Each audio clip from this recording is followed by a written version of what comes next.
Christ is in our midst. He is and ever shall be.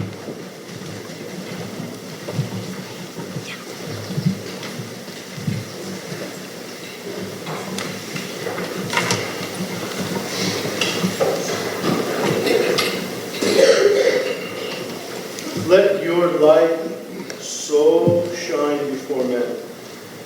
And the epistle, which said two things, more than two, but two basic. One was, make sure you have the right position in life, that your occupation matches your Christianity, number one. That the job that you do is not like false or evil. And then St. Paul is strong, He talks about being completely a Christian, full. Like even in your occupation, whatever you're doing, like to live your life as if it's not yours, basically, but to live your life as if it's Christ. So let's look at this concept, this idea that both the Gospel and the Epistle give. When I am baptized, and especially like when I'm receiving Holy Communion, it is not I who lives, but Christ who lives in me. What does that mean? Like, for instance, what if you're doing a job where you have to compromise yourself? What if you're like in the world doing a job and something gets put in front of you where you have to be a little bit deceitful? And I've known people in the church who struggled with this question. What do I do? What do I do? Well, at the end of the day, you do everything you can to not sin. But then if some job out there forces you to sin, guess what? Quit. How's that? How's that for like strong? In America in the 21st century, that's a strong statement. But for St. Paul, it wasn't so strong. For Christ and His teaching, it wasn't so strong.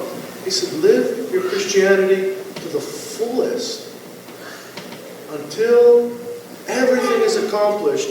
Not one dot, not one iota shall pass away. Right?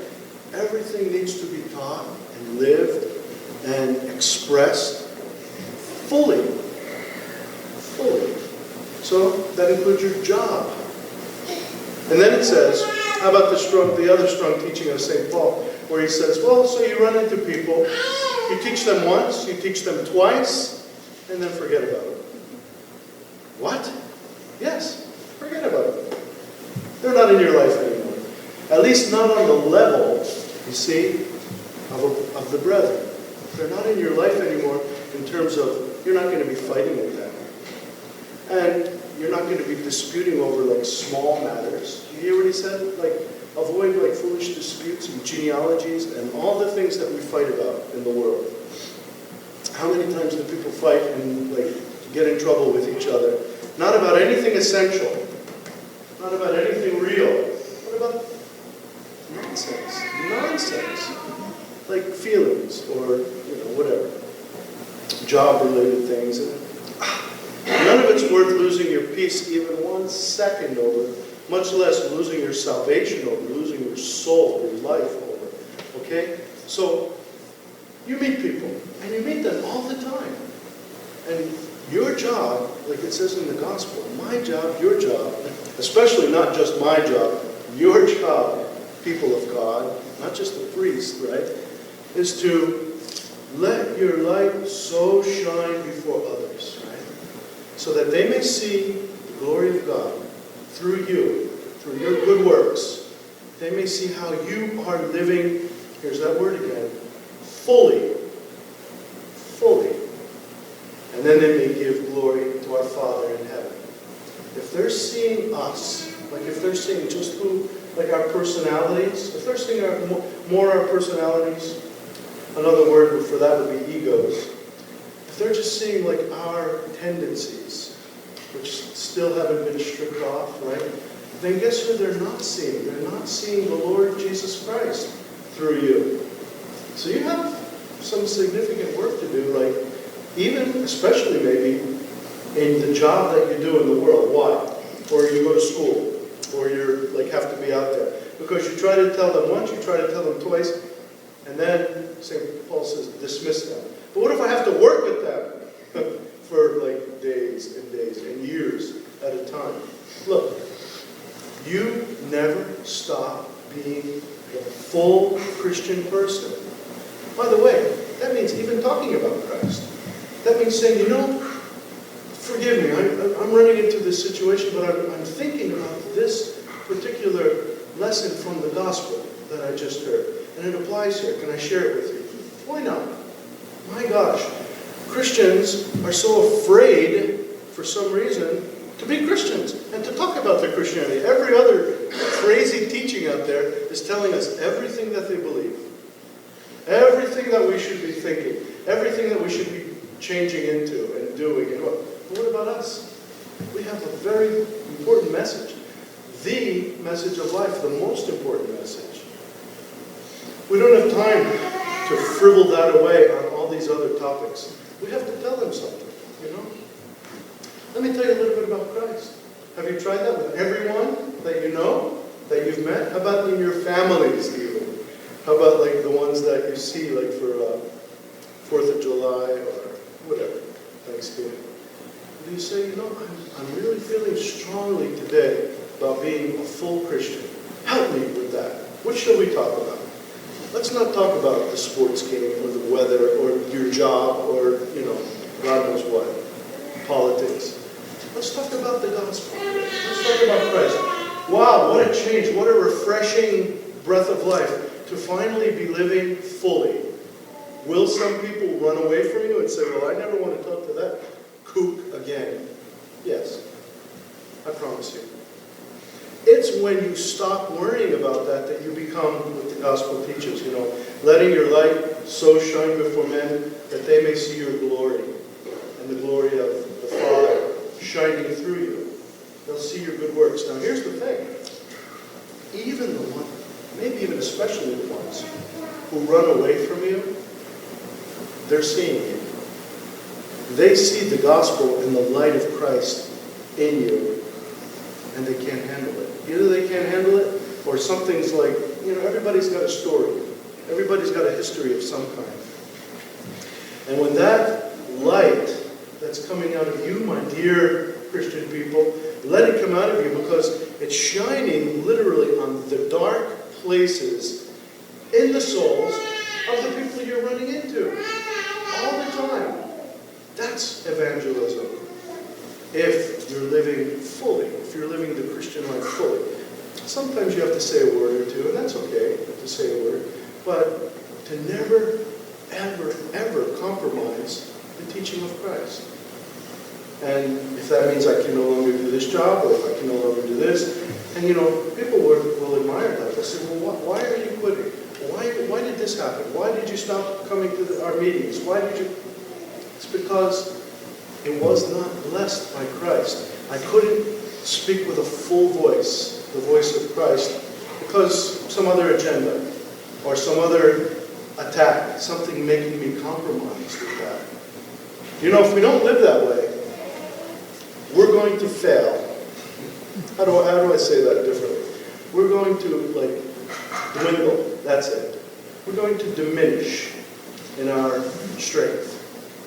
Even within our own soul.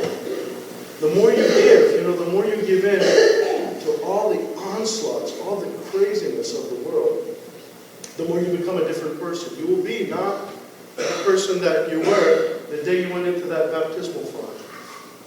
That's the person that Christ knows. That's the one he knows all the time.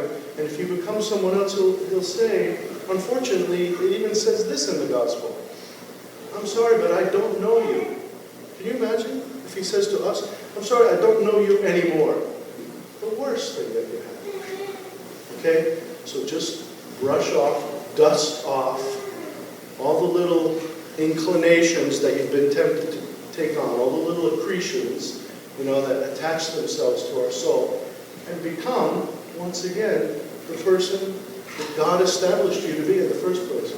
Look at all these things. The reason we do this gospel even in this epistle is because today is the Sunday of the Holy Fathers of the fourth ecumenical, all first 6 ecumenical councils, but especially number 4. And number 4 was a very powerful council. I'll just tell you the story that we told the other day when we celebrated the life of Saint Euphemia. You know Saint Euphemia, the all-praised one? They couldn't come to any conclusion during the 4th council in Chalcedon. They were fighting. So it's never blessed to just keep going back and forth and back and forth. It's tedious. So the fathers of the council decided to take the 2 teachings, write down the Orthodox teaching, and put it in the coffin of Saint Euphemia, the all-praised miracle-working saint. And take the other teaching, the Monophysite teaching, and put that in the coffin, and seal the coffin, and go to your rooms, and pray for 3 days, and fast. And let's see if God can't accomplish something and reveal something to us, because, look, we're just fighting like school children. So, in 3 days, they opened the coffin, and there she was, clutching the Orthodox teaching that Jesus Christ is fully God and fully man. 100% God, 100% man. 2 natures in one person. That's the Jesus Christ that we worship and have worshipped since the beginning. That's the Jesus Christ, Son of God, that the Orthodox Church is based on, basically. And the other teaching, the false teaching, which said, no, that's not exactly it.